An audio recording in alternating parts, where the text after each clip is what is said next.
So I made, six figures my first year. Making more money was a big part, but whenever I really get down to it, I wanted to have the ability to choose what I do with my time. Our guest today is going to show you exactly what they've done over the last 5 years when they had that revelation about funnels, affiliate marketing, and how the two worlds combine. Sarah was in physical therapy and living paycheck to paycheck, even though her husband was working full time. I just feel like my biggest assignment in life was to be their mom. By the time I went to work and cared about how everybody else felt, I was exhausted. I feel like my job got the best of my day and my kids and my husband got what was left over. Here I am now trying to tell everybody, go for it. What you've been taught, the American dream, is not the full story. Failure was not an option because I gave myself 3 months, 90 days. Our guest today is Sarah Thompson. And get ready, gang, this is going to be a good one.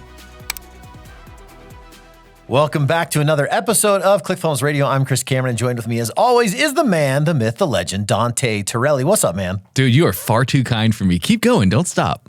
Yeah, exactly. No, I'm going to stop because this is not about you, Dante, as much as you want it to be. I want to bring on Sarah Thompson. This is, I'll just tell everybody, we had kind of a snafu with the recording the first time, but this is so exciting to bring her back because there's so many things we didn't cover. Sarah, I want to dive into where this kind of started. You were working in physical therapy and still at a very, very good income are like, oh my gosh, I still cannot make enough. I'm paycheck to paycheck to paycheck. What was happening at that point? Oh man. Well, I think I'll say what so many people feel and just aren't willing to say. I was working hard. I did everything I was told to do to have success, right? My husband and I worked hard. I showed up early and got good performance reviews, and I got the job I was supposed to get, and I was like, okay, well, where are those vacations that are easy to pay for every year? Because I'm looking at my bank account balance and we're making it. I mean, we've never gone hungry, paid my mortgage, but there wasn't any extra money. And I just wasn't willing to settle for that. It just wasn't what I wanted. And so I dove into a little side hustle is what I like to call it 5 years ago. And here I am now trying to tell everybody, go for it. What you've been taught, the American dream, is not the full story. I think there was a point in your story where you're kind of the saver in your relationship. Your husband's working full time, right? But you're saying that he's a spender? Very much so. Yes. Like what, just you get Amazon packages showing up every day, or he's like, no, we're going on vacation or we're going out to eat. What do you mean? Pretty much. He's going to love that I'm asking this too. Oh yeah. Well, Chris, he would just laugh because he knows this about himself. I mean, if he has $20, he's going to spend $20. If I have $20, I might spend $1 and I'm going to save the rest because something better might come along in 2 days that I might want. So, I mean, we stop at a gas station to get gas. I, being not a spender, would have never seen the inside of a gas station in my whole life until I met my husband. He goes in and you have to buy at least a drink and a snack. I mean, why even stop to get gas if you don't get a drink and a snack? Yep. And I'm just like, what are you doing? We don't have to buy That's two different personalities. I mean, listen, I have to keep my wife caffeinated to remain happy. And so I know if that drink is getting low, I've got to pull over soon. Mm-hmm. But that's hilarious because I think there's two different mindsets. Were you raised on a scarcity mindset? Very much so. Yes. And when I tell this story, I always preface it by saying I had my parents are wonderful. They loved my brother and I, and I'm from Kentucky. So my dad was a coal miner, and unfortunately, that was a very up and down kind of job at the time. And he got injured in the coal mines. And when my brother was in high school and I was in middle school, he was injured, and money was a big source of stress. Every decision we made was around money. My mom was stressed because of money. My dad was stressed because he couldn't make money. And my brother and I are both, I guess you could say, tightwads. And I think it's because we saw what that did to our family dynamic. And so very much so, that's why I felt like I had to save everything I made, because I thought it could be taken from me instantly. Right. I never, until 5 years ago, never even knew about passive income. I didn't know any of that. Now I knew how to work hard. I knew how to save. I read the Dave Ramsey book, but discovering passive income was like this whole new world to me. And it kind of took a lot of work to get me out of that scarcity mindset. Even after making money, even after making the money I have, I can still go back to that place of thinking, oh, but this might not continue. So yes, it was very much a learned behavior. Well, I recall you kind of talking about there was a shift kind of that happened. I was like, wait a minute. Maybe the answer is not here saving. Maybe the answer is making more. Yes. Tell us more about that kind of shift.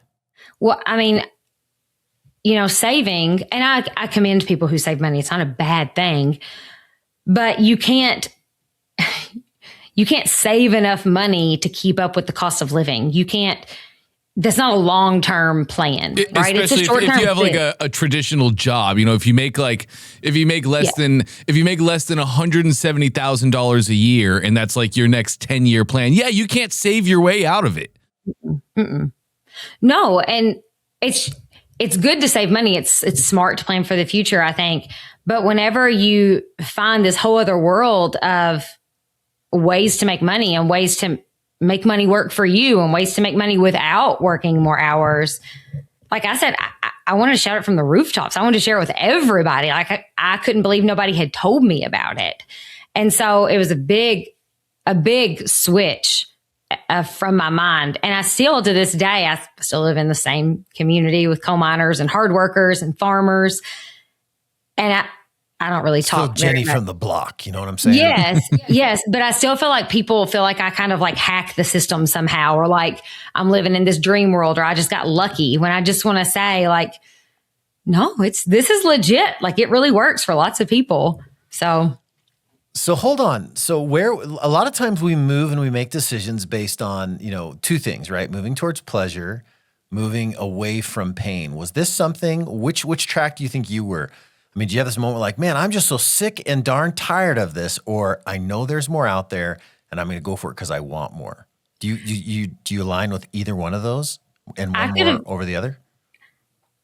When I got started, I think that I was moving away from pain because I was tired. I was tired of just the same old with no plan out of it. That was my thing. Short term, you can do anything, right? Like I can make it work short term. But the longer I budgeted and saved, I was like, this is not a long-term plan. I cannot keep going like this. I don't want to work more hours to spend more time with my kids. Like that didn't make any sense.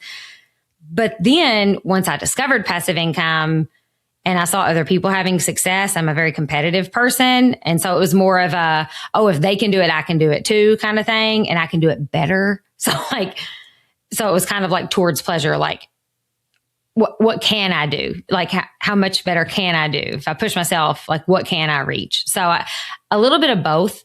Now, I know that, like, for my audience, I try to take them away from pain because I think that's what makes sense to them. Like, it's easier to say, how would it feel if you didn't stress about going to the grocery store?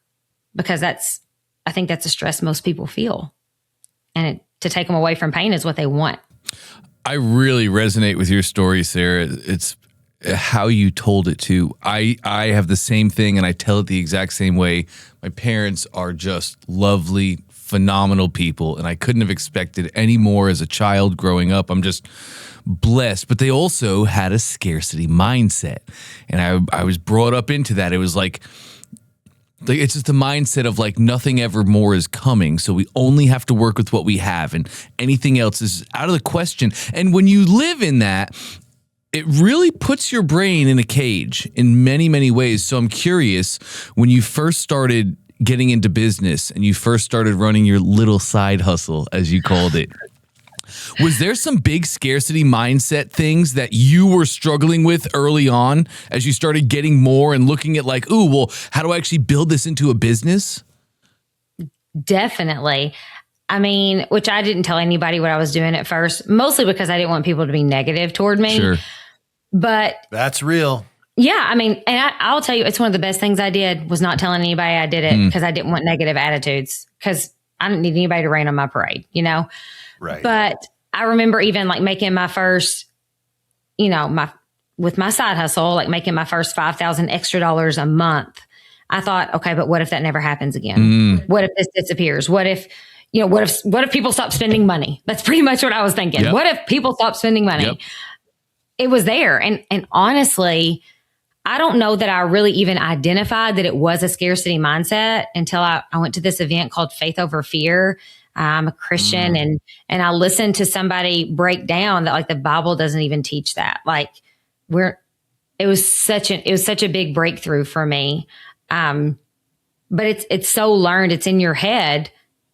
And whenever you've lived with that for so long, it is really hard to break those thought patterns of, okay, this is good, but it won't last. Yep. Or, good for you, but you're just lucky. So it is a whole mindset thing, and it does take overcoming it and getting over it to believe it. And honestly, you've got to listen to people and watch people who live like that's true, because if you don't, and all you're listening to are people who don't believe it, you're not going to believe it either. So And you're really talking about your circles now, the people that you listen to, the people that you speak to, the people that you talk to about your real things. And that is unbelievably important. Because like if you were to stay in the old circle, let's call it the coal mining circle, just for this example, of all these people that don't know how to think like you, that don't know how to live like you, well, when you bring these new things to them, they're just going to challenge and they're just going to say, well, that can't be real and that won't last and you just got lucky and all the things that are absolutely false. So as important as it is to train our own minds and to challenge ourselves, we also need to challenge our circles that we live in and the people. What do we say? Your net worth is your network, right? So sometimes, we grow out of some of the circles that we've lived in. And a lot of times, Sarah, people are scared to get out of those circles too, because that's the comfortable thing. That's the people that have known me the entire life. This world is full of a bunch of uncomfortable choices that we have to make constantly. But when we make those choices, when we actually do those things, it opens up avenues we never knew possible, opens up ways of thinking that we never knew possible. And that's power.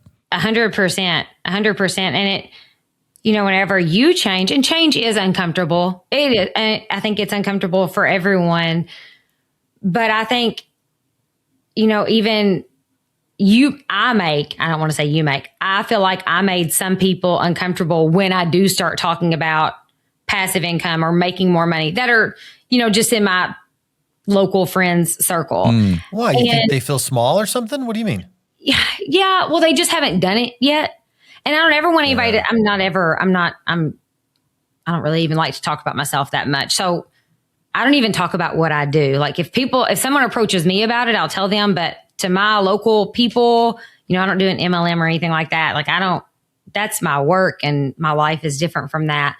But even, I just think their mindset is so fixed that when I do start talking about it a little bit, I can see their faces like, sure. Or like, good for you, or even challenging things, like even saying like saying something different, like things that you repeat out loud are what you become.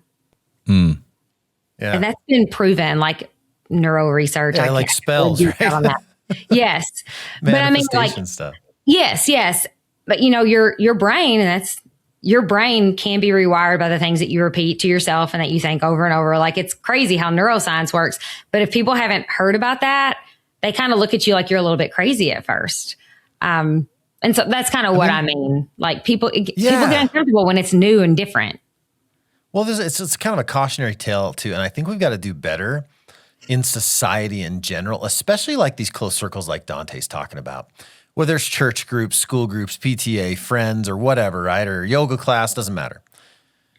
Often we don't celebrate each other and we don't support each other in the ways. It seems like this competition, the only thing we seem to all get together around and like truly, truly celebrate is like if we all have a sports team that we like, we get together and like if they win, we all celebrate together. But wouldn't it be cool if we're like, holy cow, Sarah just replaced her income in a couple transactions because she's going out and trying this. I wish, and I hope people who are listening are like, okay, as I step into this role of entrepreneur, I hope more people are doing that and cheering each other on. And that's what we found in the ClickFunnels community, Funnel Hacker community, is I had never experienced that to this level. It's like, no way you're doing this. And 2 Comma Club awards and all that stuff we celebrate. But you got to make an investment to get there. So I know you made a decision at one point to pull out your wallet, pull out your credit card, and make an uncomfortable purchase to kind of get going on this. What was that? Take us back there. What happened?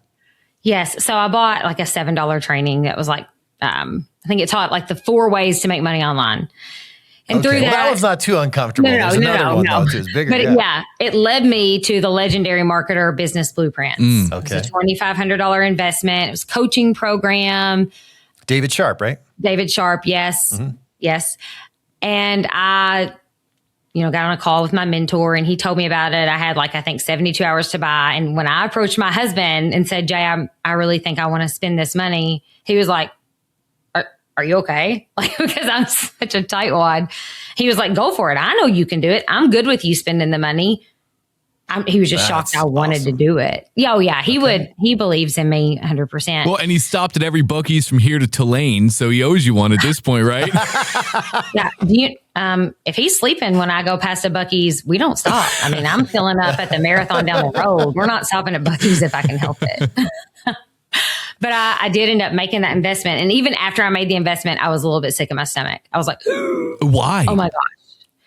Because it was just money I had to replace. And I still had that scarcity mindset. Yeah. And even then, my goal was only to make $2,500 back. Yeah. Like if I could just break even. Bare minimum. Yep. And that's all I expected of myself. And to go with that, which I feel like we're all similar ages, but in high school, I was told like, if you don't go to college, you're not going to be successful. Really good. You guys are a lot younger than You're only like 22 or 23, right, Chris? Like that's perfect. Yep. Let's keep going. That's what I thought. But I was, told if you don't go to college, if you don't get a degree, you're pretty much going to be a failure your whole life. Yeah. Right. And so, I went to college. I did that, but I was tired of my job 15 years in. I couldn't keep doing it physically until I was in my mid 60s. That's another thing. Like I was exhausted. I worked in physical therapy. I loved that career, but it's a very physical career. I was lifting people twice my size. At the end of the day, I was exhausted. And I just thought, I don't know that I can do this for 30 more years. I mean, as much emotionally as physical too. In that place, you lift somebody up, but you're also lifting up all the burdens that they're carrying and coming in with. And it's draining. It's very draining. It is. It's a great career though. I don't want to be negative about it, but people who do it as a career for the long term, I commend them because it's a lot. It's a lot. And so, I had this whole mindset that that's what I chose. I can't change. So I'm stuck here, right? Like this is it for me. I chose that career path, when I was 17 or 18 years old and this is it. And it's just not true. Like I think that so much pressure is put on us when we're young to decide, like choose your career path or choose, what you want to get your degree in and then don't change. Yeah. Or that's where I was anyways. I'm not trying to put that on anybody else. And so even after I did start making money, when people started asking me, or not people I knew, like people who were doing what I did, they're like, Sarah, when are you going to quit your job? I was like, I don't know. I don't know if I can do that. It's still living in scarcity a little. Yeah. Very much so. Very much so. Going back to that purchase that you made, though, into Legendary Marketer, for example, most times people make a purchase in this case that is an emotional decision, right? Like, oh my gosh, I feel like I should. We got the 72-hour thing. I want to get the deal. Okay, I'm just going to do this. Other people maybe take a little more time and they're logical and they say, okay, my guess is, and tell me if I'm right, my guess is you made an emotional decision and then spent the next time like justifying it logically. Yeah, you're probably right. I made an emotional decision. I think I was nervous about it because I am a very logical person. I will say that, like I'm very type A. So I knew that the risk was really on me. You can buy a recipe book and if you follow the recipes, they'll be good. So, I mean, the risk is on you. You're the one who has to do the work. And I knew that. And it was just a lot. It was a big change for me purchasing that. And so I thought, okay, I just took this huge risk. Now it's all on me. Like the pressure's on me to make it work. So I think that's why I was nervous. I love that recipe book because that is so true. People will do this and they think that it's a magic wand. Like, oh, okay, now I'm going to get rich. And then, or they get mad. We've seen this. They get mad. And then the bunch of lazy people get mad and be like, well, that stuff doesn't work, you know, and then they all complain and whatever. And we've seen that. I also want to ask you about like your desires. You know, we talk about this hero's journey, right? Yes. And usually there's two desires. One, we've already talked about. We talked about the fact that you wanted to make some money. I would call that an external desire. I want to make X amount of money. But tell us what was moving inside you internally. Like, was this a calling? Was this like, I know that there's more out there? You alluded to maybe spending a little more time with family, et cetera. But like, what were the internal desires that were pushing you to pull your credit card out and say, all right, we're changing things? Yeah. Look, I can almost get emotional now thinking about it because at the time of this recording, I'm doing this today. I took off last week to go on my son's field trip, taking off Wednesday. It's the last day of school. We're doing field day. I'm taking off Friday because my daughter's team has a fundraiser.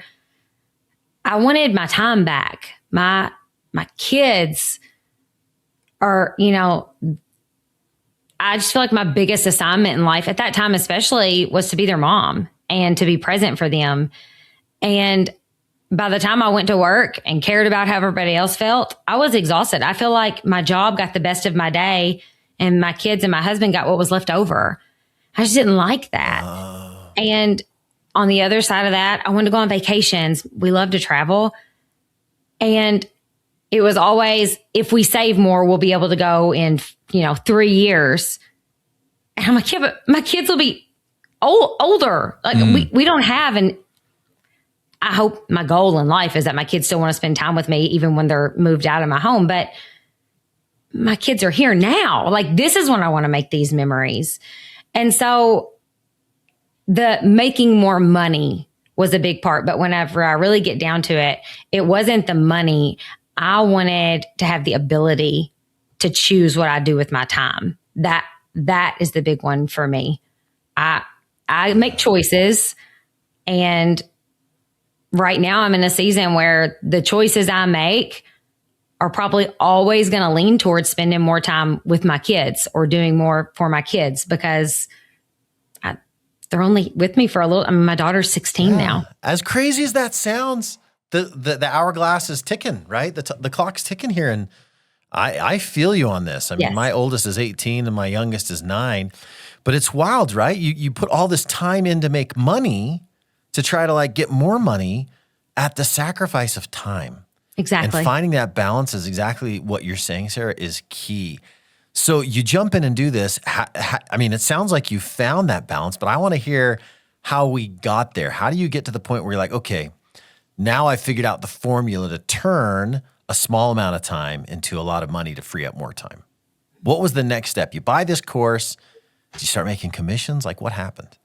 Well, I bought the course, and then I told you earlier, I didn't tell anybody about it. I was laser focused. I was dialed in. If I could remember and bottle up and sell what I had going at that point in my life, I would make a lot more money because I was just focused on what I had to do. So took this training. It came with something called Decade in a Day, which was every other Friday, somebody would build out a whole business. I took a day off work. I was on that call live. I watched everything they did. I had no idea what any of it was. I mean, I felt really, really dumb. And then I watched the replay 2 or 3 times. I built a business around a dog offer because I didn't know what I wanted to promote. I was doing affiliate marketing. Hold on, dog offer. Tell us about that. What's this dog offer? It's called like brain you're selling training dogs, for dogs. or what do you mean? No, okay, brain training. What's that? It's a ClickBank offer. It was called brain training for dogs. And I think it was like... So hold on, ClickBank offer. You're telling me this was not a product that you went and said, okay, I got to put all this mindset into what can I sell? You went to an external source that has a lot of offers. This is what affiliates do, right? You go out and you found an offer and you picked brain training for dogs. Well... And they'll pay you a commission if you sell it, right? Right, exactly. Okay. So in the blueprints, they had like done for you offers, and that was one of them. And so I didn't know what I wanted to promote, which is a big hang up for beginners. I mean, sure, people stay stuck there for just way too long. Yeah. And that's one of the things I didn't do. So I was just like, I'll do the dog one. I have a dog. I like dogs. They're fine. And so I built my business that way. And after promoting it, for, I don't know, a week, 10 days, I was like, I I don't enjoy this. I don't enjoy making content about dogs. Like this isn't my passion. But I learned more. I learned more from just picking something and getting started and failing at that than I ever would have learned staying stuck for 2 months trying to pick the perfect offer. Yep. I mean, people stay stuck there way too long. I just got off a call with one of my clients and I was like, choose something by the end of today. You have to choose something and we have to move forward because this is not a money making activity that you're stuck on. Like you're not making commissions while also trying to figure this out. You've got to move forward. Imperfect progress. Like nobody is perfect when they first get started. Nobody. So. Oh, I love this. Yeah. And then I just switched and what I was passionate about was passive income. I mean, I just got done telling y'all, I felt like I had unlocked a gold mine. I was reading Rich Dad, Poor Dad, and I would, my husband would be asleep in bed and I'd be like tapping his shoulder, like, you're not going to believe what this says in this book because I was mind blown. And so I just pivoted and I, created a new social media account. I made a new funnel. I continued to mess up. Yeah. I gotta get you on this. So you just picked something initially. You weren't passionate about it. No, not at all. But you were able to, at that point, pivot. I want to just highlight this. Dante and I talk about this with people all the time is like, stop spending this time and like, I don't know what, because guess what you got to figure out more than anything is how to market the thing. You don't have to learn the thing as much. You have to learn how to market that thing. And then a lot of times it may not work and then you pivot. That is two key things as an entrepreneur that we have to be incredibly good at is just get after it. And then when we get the data, we pivot and we move. But if you can find something that's like, okay, I know how to market that and I'm passionate, now we're really, really cooking. But the first couple might not be. That's why it's one funnel away instead of like your next funnel. No, it's your one funnel away from whatever it is your goals are. Didn't mean cut you off, but I know people are listening to this and going, wait a minute, I'm just like Sarah, but I don't know what to sell. And I love that you said that to him. Just flip and pick something by the end of the day. And then if you don't like it, pivot. It's not the end of the world. Keep going with your story, though. Sarah, I'm curious. If you had not done that, if you had not cycled, as we like to call it here, if you'd not had those early on failures or mishaps, do you think you'd be where you are today? It's hard to say. I mean, I would like to think so. Eventually I would have. But here again, I was coming from this, I have to make this money back place in my life. And when I realized I could not continue on promoting dogs. And I pivoted quickly because I was like, well, I can't give up. That's not an option. Failure was not an option because I gave myself 3 months, 90 days. And I was like, I'm not going to look at what anybody else is doing. I'm not going to tell anybody else what I'm doing, but I have 90 days to make this work or at least show signs of success. Yeah. Right. And so I pivoted quickly and that's what I was about to say. I pivoted so quickly that I did create a new funnel, but I forgot to switch the email campaign or the email workflow. And so people were opting in. You're talking about passive income, but they're opting into dog brain training? Yes, that's exactly what happened. Amazing. It's a little precious little friend on TikTok. He sent me a TikTok message. He said, Sarah, that's amazing. I appreciate you sending me emails, but and I like dogs, but when are you going to tell me more about passive income? And I was like, oh my gosh. I paid for Disneyland and I walked into Universal Studios. I'm a little confused here. Yes. Luckily that happened fairly quickly, but it just goes to show I made mistakes as a beginner. Yeah. But instead of just saying, well, I'm a failure, I suck, I'm a loser, this will never work for me. I maybe cried for 5 minutes and then I fixed my workflow and I moved forward. 5 minutes. I apologized. I probably cried for maybe longer. Yeah. But you gave yourself, I'm joking around, but you gave yourself a period of time and like, okay, let's get after it. Yeah, because there was nothing I could do. There was nothing I could do to fix that. And luckily, this is another thing that beginners, I think, helps them to hear. Only 5 people got that wrong email address. Like there wasn't 50,000 people saying, gosh, Sarah, you're an idiot. What kind of marketer are you? It was 5 people. Yep. And I just said, guys, I messed up. Sorry. Here's the information on passive income. And then you just move on. And now I think that story helps my clients more than anything because totally, people, if I said I started promoting the perfect thing at the perfect time and I made money on my perfect plan, good luck doing the same thing. People be like, oh crap, like I've already failed. I'll never be able to do it. No, we all fail. I think Cody Sanchez, I don't know who she said quoted it, but successful people are just people who fail the fastest. So just go for it. True. Keep failing, and then you'll eventually hit success, and then you keep going down that road. Plus, for us, it wouldn't be nearly as an interesting story if you're like, yeah, I just found this on ClickBank and crushed it. What's wrong with you? Like, That sure does sound good, there's though. there's like a human side to this. This is why there's the hero's journey. Look at every single Disney movie, and it's like, yeah, okay, at some point there's this conflict where now they're figuring out this inner thing. Hey, if it was the dog thing, we just make money. We talk about this internal. I'm sorry, that's like external. I can just go make money, but in turn, you're like, I'm not passionate about this. So you moved and had a plan, and then you also still had a conflict, right? And then you had to resolve that, and now you've learned more and start to scale. Yes. So how long did it take you to replace the income that you were making in physical therapy to say, okay, we're done with that part? So, I mean, You were doing a side hustle, right? Yes, it was a side hustle. And it was, it was mind blowing. I was not prepared for the money I made. And it's weird for me to say that because I don't want anybody to say that and be like, oh, it must be nice. But I was not expecting the amount of success I had. I was just as mind blown as everybody else, I guess is what I'm trying to say. So I made, 6 figures my first year. And really quick, Sarah, I want to remind our listeners, someone who may have amazing, loving parents who also was born in a scarcity mindset or born to limiting beliefs, and we never knew what those were growing up. You did all this while just staying a chapter ahead. You didn't have a college degree in financial literacy. You hadn't accomplished all the things in your own life. You just read Rich Dad, Poor Dad a couple months prior. You did all of this by just doing and going and staying one chapter ahead of the people you were serving. That's it. That's it. That's powerful. I if you are listening to this and you think about business, you look at yourself as a business owner prospectively, I need you to change your mind right now. Sarah is one of thousands upon thousands. That's just in our world of people who've had these revelations and these results. Pick whatever world you want. I'm not going to tell you what software to use. I'm not going to tell you what to do in your life, but do it in your life. You hear somebody like Sarah, please do not just roll over and go to bed. Do not wake up. Because Sarah, I asked you early on, if you wouldn't have done these things, if you wouldn't have taken that chance, and if you wouldn't have put yourself in a vulnerable situation where you may have had a failure, would you be here today? You were in a position of massive pain. So it's really easy to keep running when that pain train is chomping right behind you and you're trying not to get run over, right? But it's also equally as easy for somebody to get stuck, especially in affiliate marketing, which we're about to dive into some real tactics on. But it's so easy for someone to get stuck in the indecision prison early on.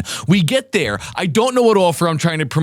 What is the perfect timing? A week goes by, 2 weeks go by, still stuck in the indecision prison. Well, guess what? A paycheck has hit. Some of that initial $2,500 that I was so scared to make back, I already made back a little bit of it, and I took no action. And then 2 weeks go by again, and I took no action. I still live in the indecision prison. Another paycheck comes. Ooh, man, I'm not as broke as I was last month. I got a little something to me. Well, that pain train slows down a little bit, and now we're not moving as hard, right? So I would argue it could be just as equal that you could have got stuck in an indecision prison, and I just don't want that for anybody. I don't want it for any. If you're listening to this, you're amazing. You have amazing potential. You have amazing power built inside of you, and you are given a special set of skills that is purposeful and intentional to the world. Just be like Sarah. Just be a doer, baby. Go, baby, go. Sarah, Be like Sarah. there was a time that you mentioned a fireworks moment. You had a commission come in and you were like, what the heck? Is this even real? Tell us about that. Oh, that's a good feeling. So it was June, but my little small town, we had our fireworks down by the river. So my family went down there to watch the fireworks show. There was no cell phone service down there. And, I'd been getting little commissions, like $2.80 or like $14, not much. So, but when you start getting emails like that, you like checking your inbox a little bit more often than you used to, right? Yeah. Yeah. So we drove and where I knew we had cell phone service, and I opened up my inbox and there was an email that said, you just earned a commission. I checked on it thinking it would be another little commission. And it said I'd made $1,000. And It was on a Saturday evening. It was like 10:15, I think, at night. And I was like, Jay, like, do you think this is right? Pull like, over and get yourself some snacks, baby. We're going to Huck's. You're getting some gas station pizza. Treating you. I couldn't believe it. Like, I was like, do you think this is right? And he's like, Sarah, I'm sure they didn't make a typo. I made more on a Saturday. I had not worked that day. We'd been watching fireworks at the river. I had not done anything. I mean, I'm sure I'd made a piece of content that day for my business, but I hadn't clocked in. I made more in a day than I did working 1 week full time, like once, like taxes and stuff were taken out. And that moment, I can feel it now. Like that moment, I was like, okay, this is legit. This is the real deal. It's just such a good feeling because it was proof. Even though those small commissions were proof too, the minute you start making 4-figure numbers when you haven't worked all day for a little bit of work that you did that keeps paying you hour after hour after hour, yeah, it changes things. I've been making all this content online. I mean, I've been making content after content after content because that's what I was supposed to do. I was still in that 90-day window of, I'm going to do this no matter what. I'm not going to get discouraged. I'm not going to get sidetracked or anything like that. And so I think it was less than a week later, I made another $1,000 commission. And I was like, oh my gosh, what's happening here? I mean, it was insane. And yeah, that's the fireworks moment. It's so funny that it happened after a fireworks show because it really was a firework moment. I love fireworks moments. Like, that's really cool. It's like this big thing that happens and like, it's memorable, but it's also, in your case, it's like, this is real. To get that commission though, we all talk about, okay, you bought the course, but there's other things that were happening. Being an affiliate is often about your audience and like building a list. Were you doing reels? Were you doing paid ads? Were you doing just email marketing? Do you have a lead grab different? Was it TikTok? Like, tell me what you were working on to like engage people. What were you doing day to day to get people's attention?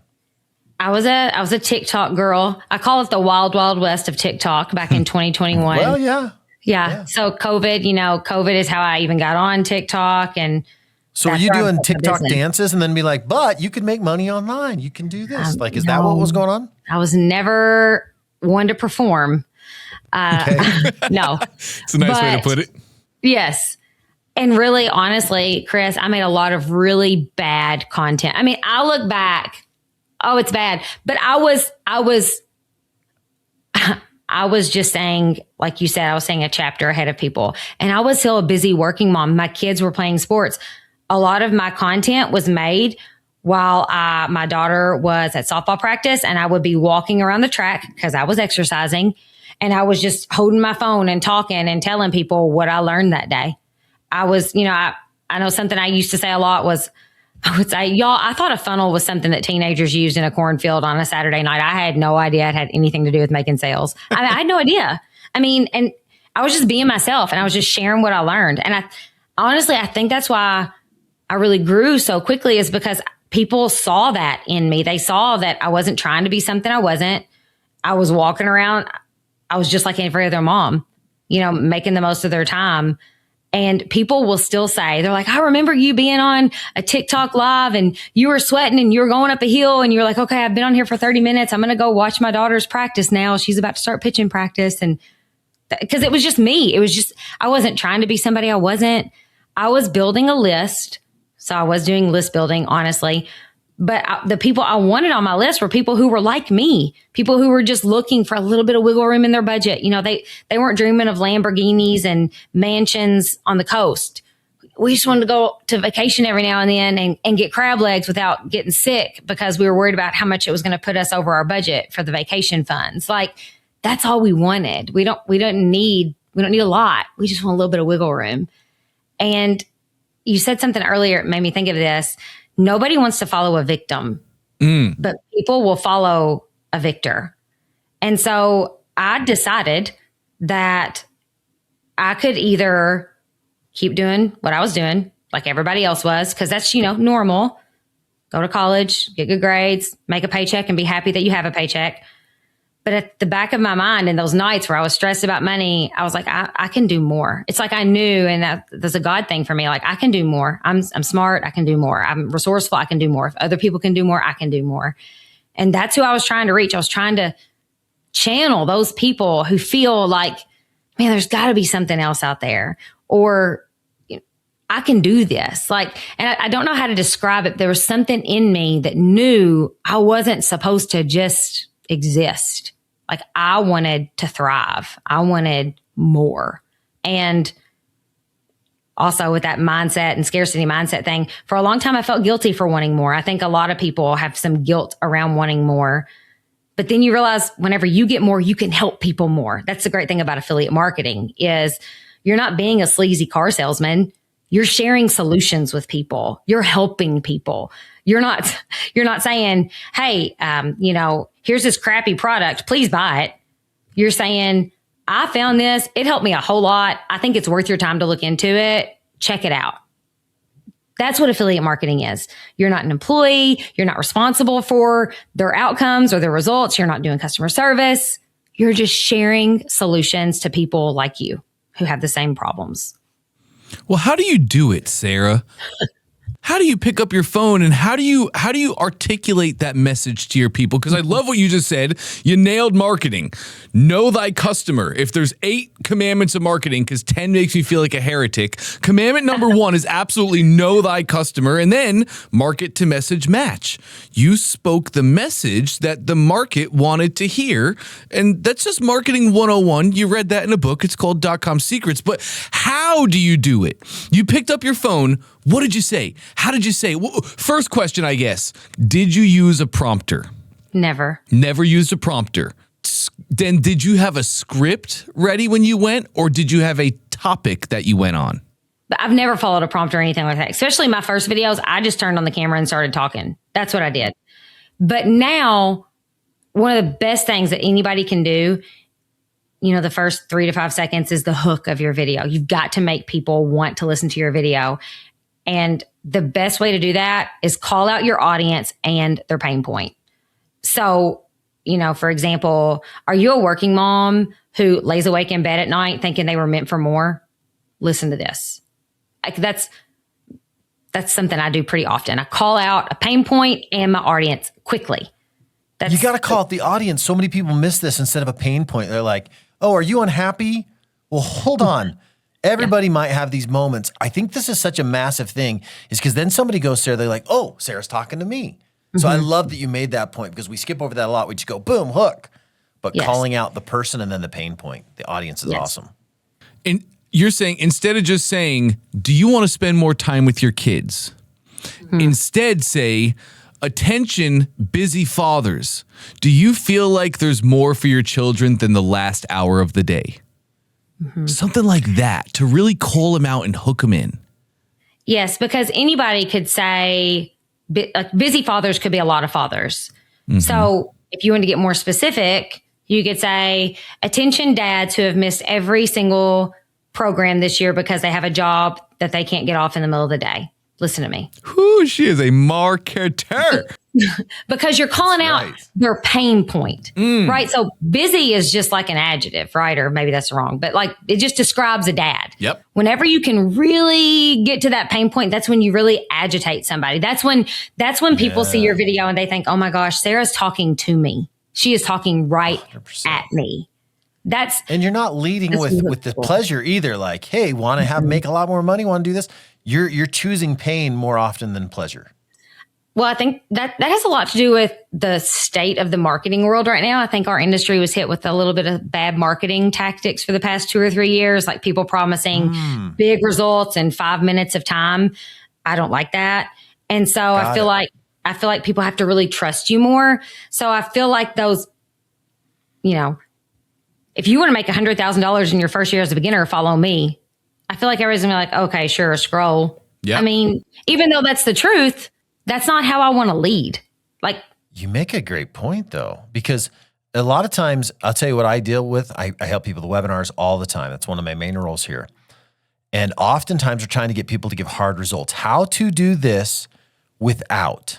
this pain. So you could reverse engineer this and say, hey, are you stuck in this pain? Let me show you how to get out of that pain without having to have a hard result. To give you an example, a hard result would be get 6-pack abs in 60 days, right? But if you're like, hey, change your mindset, that's harder to put like a hard result on. But I love this idea of leading with the pain because maybe you don't have to. We'll get into that, but come to my training or come to whatever and I'll tell you more. That's how I like to approach marketing. Of course, everybody's different.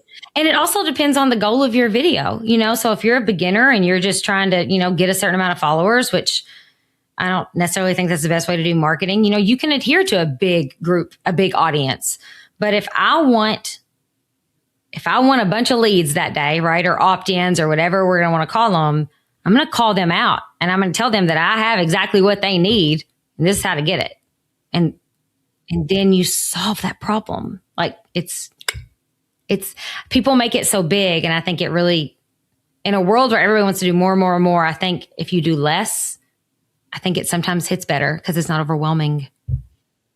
I mean, because my audience, burnout working moms, they're scrolling on their phone at night. They don't want stress. They're not going to respond to that. I want them to see my face and think, oh, there's Sarah. Like she gives me hope. She's not lying to me. She's just telling me what she did. That's how I want them to feel. Yeah, you got to be you. Too many people are jumping in and trying to be, even Russell Brunson, right? But I mean, gosh, that's one of the reasons we have McCall Jones coming often is like, no, you got to be you because that's how people will be attracted to you. If you're trying to be somebody else, it can be cringy. But you also teach a framework. Like if I'm an affiliate marketer and I'm starting out, what are the first things that you do? I think we covered a little bit of the first is like, just pick something. Even if it's not the right product, pick something. What comes next? Oh, so what you're probably talking about is my 7 steps of affiliate marketing. I didn't even really mean to make that up. I would go live on TikTok and I just started following this framework and people loved it. The 7 steps. Number 1, pick a product. Number 2, apply to be an affiliate. Number 3, get your link. Number 4, build your system. Number 5, create content online. Number 6, send emails. Step 7, earn commissions and repeat. That's the 7 steps, which I can break those down a lot more, but that's it. That's really it. It's not 100 steps and you don't need to be worried about steps 5 if you're on step 2, like it is step by step by step. Oh, we like that. Just simple like that. That's how I like things done. No guessing, no like, oh, what do I do now? Just do this and then this and then this. That's simple stuff we can all follow. Well, we live in the information age. People don't need more information. People need more clarity. This morning, I got on a call with one of my clients, brand new, hasn't built anything. She knows she wants to promote a health product. And she was like, my question is about one of my Instagram posts. And I just stopped her. I was like, but you shouldn't even be worried about Instagram right now. You don't even know, you haven't even gone through like this and this and this. And it was like a moment for her. She's like, oh my gosh, you're right. Like I'm way ahead. I said, yeah, you're on week 3, thinking about week 3, you're on week 1. So let's stay on week 1. And then you can make progress and maybe you'll get there faster. And then we can talk about it. I'm happy to help you with that, but I can't help you with that until we master this step. Like there's really no need to skip. It's just going to hurt you in the long run. People do this in our programs all the time too. Like they'll say, oh, I see that there's a module 6 on Tuesday. It's like, dude, you joined on Monday. How about you start with grade 1? We're not ready for multiplication or division. Like there's a reason the first grade, then there's second grade, then there's third. So I think you nailed it. Is there a spot where most people are making mistakes within these 7 steps? Like what's the one they get hung up on the most? That honestly, I hate to say it again, but it's choosing a product. I think they get stuck there. Yeah, because it's got to be the perfect product or it's not going to work, which is furthest thing from the truth. People put a lot of pressure on themselves to be perfect the first time. That's the biggest. And so my biggest thing I tell people is you have permission to be imperfect. You have permission to suck. You have permission to mess up. So just start as messy as possible, but start as fast as possible. Just start. Because being stuck here in indecision mode is getting you nowhere. So just choose something and go. And then learn from it. Right. And it's a hard mindset to have for a beginner who's not done it before. Like it's hard to wrap your mind around it. And I have a lot of grace for new people not being able to think this way. But like, thank God you sent the wrong email to 5 people. Because if you hadn't made that mistake, I bet every time you launch a funnel or swap a concept, you always check the workflow and you always make sure your marketing is in touch. Well, Sarah, I have so many stories of people that didn't make that mistake early on. It was all great, but they made that mistake 2 years down the line. And that email sequence actually hit 100,000 inboxes and actually did have a measurable impact. Getting to learn these lessons early on is a blessing for people. Don't be afraid to make a mistake. Go act unabashedly. Because when you make these mistakes on a small scale, they're going to save you when you actually start scaling up. You won't make them there. And you're so right, Sarah. Gosh, how many people do we coach every year, right? They all have that I have to be perfect at every turn on every single thing that I do here. And do you think that they take it personally? Like if I make a mistake, that means there's something inherently wrong with me. I think that they just think if they make a mistake that everybody in the whole wide world knows it and they're a failure and they're never going to succeed. Yeah. Like I think, and I say this with as much love and kindness as I can. I tell my clients, I'm like, nobody is thinking about you as much as you are. When you're online and you come to a video that doesn't hook your interest, you don't stay and critique that video. You don't stay and think, wow, that video sucked. You just move on. Yep. You just move along. People don't think about it. Nobody's thinking about it as much as you are. You've got to kind of take the pressure off. You've got to not be so serious about it because you just roll with it. And then, a year later, you laugh about it. And then you use that story to inspire other people. And if you've done 30 videos and you haven't gotten any views on them, well, you know what to do. Your hooks aren't good. You're not hooking people. That's why they're not watching your video. Then you can learn from that. But not doing anything doesn't get you any feedback. You don't know what to improve on. Well, yeah, if you're doing these videos, have you figured out that you could share with us? Okay, obviously you figured out how to, get people to follow you and take action. If somebody's starting, should they be doing one video a day? How often they should be doing this? How long are the videos? Have you figured out a cadence and a game plan for here's what you should do online? However many posts a day, however many per week. Do you do something like that?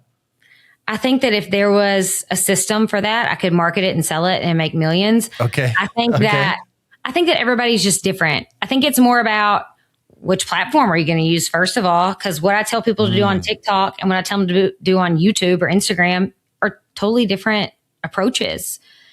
And I think a lot of beginners come in really excited and they make 3 videos a day for 3 days. And then if none of those videos do good, they think they suck. So they take 3 days off and then they've ruined their whole algorithm. Yep.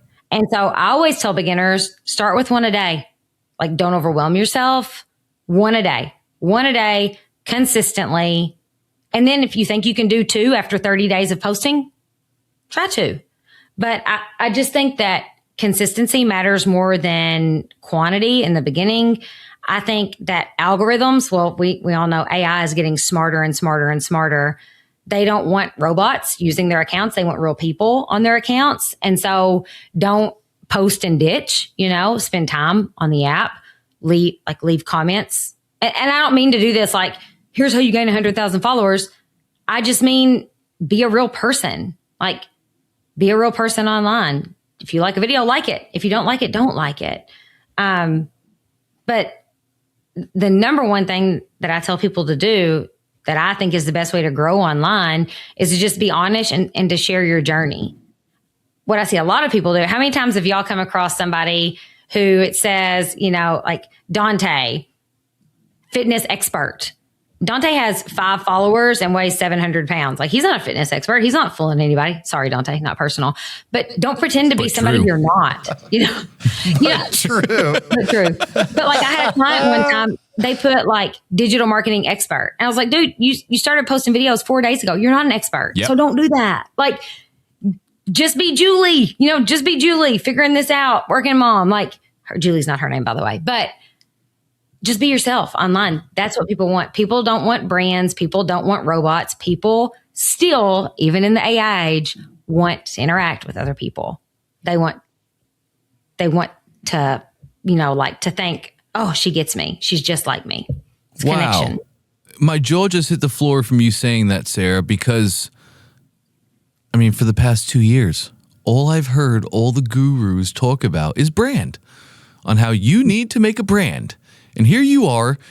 And here's my view on gurus. I watch all of them and I look at all their socials, and every single one of them has a social media posting framework, and all of them have 27 views and 8 likes on their videos. So my opinion of gurus is absolute nonsense. Just to be really clear on that. But like, they are all out there screaming, make a brand, but you're out here in the trenches doing a thing every day. What do you think about that? I just don't think a brand matters at all. I think a brand is something that develops, not something that you start with. I would have never, if I had spent any time at all coming up with a brand before I got started, it would have been way off. Like my brand, I have a brand now because I know who I am. I know who I want to be. I know who I can help. Sure. But I just don't think it matters that much. I just don't. And you're probably going to be like, oh, Sarah, you are so wrong. You need a brand. I think that's all just side noise. I don't think any of that really matters, truthfully. I think what matters is how you can help people. Sarah, I wholeheartedly agree with you. I think far too many people, when they're starting, are really concerned about a brand. They will architect their entire brand. And then when they go online, they act in ways to try and reinforce the brand that they created instead of doing what you did. Just starting, knowing who you are when you start, knowing what you stand for, and being strong in your convictions, and letting the brand materialize as time goes on. Now, if you were 5 years down the line, if you were here right now today and you were like, well, Dante, I'm 5 years in and I have a list of this many people and I sell this much a day and my reach is this big and I've never even touched a brand, then I might be saying, okay, well, I think we should maybe start looking at it. But right. You didn't. You did it. You built it. You let it grow. And then you took the brand on and you made the thing. That's exactly the roadmap people should follow when starting. That's what I think. I mean, starting with a brand is kind of like getting a tattoo when you're 15 years old. Probably not going to align in your 20s. I'm just... probably not going to be the best idea. I don't know. I couldn't agree more. Could not agree more. Sarah, you also did, what was it, like a year ago? Oh my gosh, I can't believe it's been almost a year ago. You did a training for us inside the Affiliate Academy. What were some of the things that you shared there that you haven't shared with us today? And I know I'm making you like go back in your brain a little bit. And if you can't remember, it's totally fine. But what's some of the other things that people should be really trying to do as they start out? Yeah, no, that's okay. Yes, I went to Canton, got to meet, the ClickFunnels staff. It was so awesome to do that. The training that I did inside of the ClickFunnels Academy was actually, I answered a question that a lot of beginners ask me. A lot of beginners ask me, if I want to promote multiple products, even if it's in the same niche, do I have to build a new funnel? And even sometimes when I answer it, I feel like people still don't really get it. And so I explained in that training, like, no, it really is just one funnel, because once you get somebody, once you capture their email address, then you can promote as many products as you want to through your email. And that's how affiliate marketing actually works. It's not posting random links online and changing your links all the time. It is really capturing an email address and then solving problems for people with as many offers as you want to send them. So that's what that training was about. That's amazing. And I don't want to oversimplify what marketing is, but pick up a copy of Traffic Secrets. And that's what this is like create your own audience, right? My wife does affiliate marketing. And guess what happened to her a couple weeks ago? Something happened and she and one of her other fellow affiliates got locked out. And she's like, no, she's freaking out how to figure out how to get out of Facebook prison and everything else. And it went on for a couple days. She thought she was going to be banned until the end of like July. Anyways, It all came back online within a week or something, but that's still real money, right? Yes. But you avoid that by saying, okay, even if something happens with Facebook or TikTok or anything, having your list is owning your audience. You say, hey, all right, well, that's okay. I'm just going to send out an email. Exactly. And that's the power of email, which don't get me wrong, it really does stink to lose a social media account, but it happens to the best of us. But like I told somebody the other day, if you do lose it, but you have an email list, you send out an email that says, hey, I lost my Facebook account. I created a new one. Follow me here. There you go. And then if you really want to do what you said, tell them why. That's another thing. Like if you tell people why to do it, like follow me here because I just did a video on how to promote 3 different products, blah, blah, blah, blah. Go check that out. You probably didn't see me talking about it. Exactly. Right. Yeah. You missed it because it's on my new page. So. And I don't think anybody freaks out if something like that happens because it happens to all of us too because, you know, there's 3 or 4 other people doing the exact same thing she was and she's an admin on a page. There's this big old group. But, you know, it happens to everybody. So when you say, hey, I lost this account, people then go, oh, you're Shady McShadester. I think we're past that. Yep. Surely. Yeah. Shady McShadester. Yeah, exactly. I like it.